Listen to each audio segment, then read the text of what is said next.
The drive into Andalusia. It's like going back 50 years in time.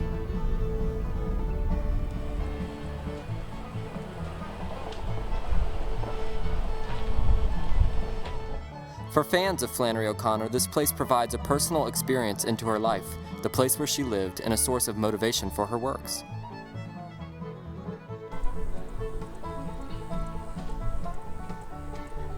O'Connor's work is apparent in movies No Country for Old Men, musicians like Bruce Springsteen, and even the hit show Lost.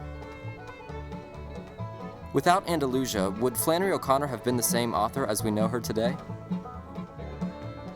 This place of history isn't like some museum where you wander around peering through glass at insignificant artifacts. No, here you get up close and personal. For instance, where else are you going to find peacocks?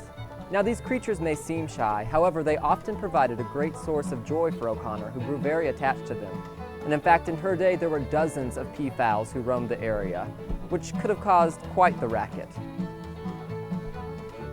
For a time, Andalusia served as a dairy farm, and this building is the milk processing shed where the milk was kept chilled until it could be transported to another site 15 miles away to be pasteurized. The old pump house at Andalusia was the original pump house that was used when Flannery O'Connor was here. They got their water from a well, and then when Flannery O'Connor was here, they used electricity to pump water out of the well to distribute it throughout the farm complex and to the house. So it's a significant structure just because it was here when Flannery O'Connor was here, and it also gives an indication of what life was like on the farm and how different that is from the way things are now.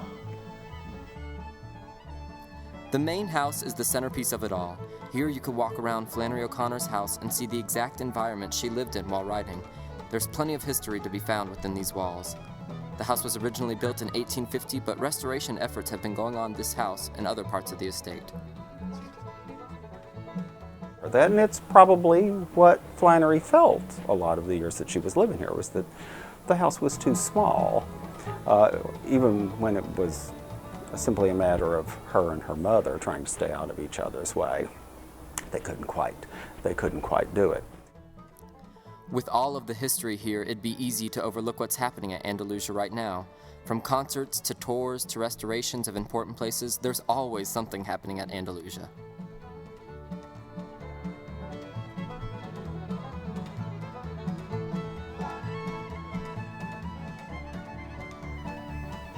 In fact, people from all around the world trek here to Milledgeville, Georgia to peer into a main source of inspiration for a world-renowned author.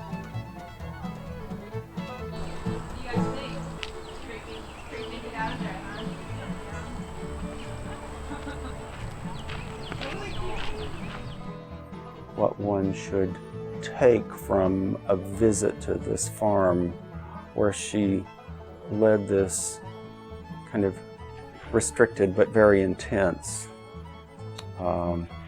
lifestyle, should teach us that, make us at least notice that that's not what most of us do most of the time. And we'd probably be better off if our lives were a little bit more like this, whether we're at this farm or not.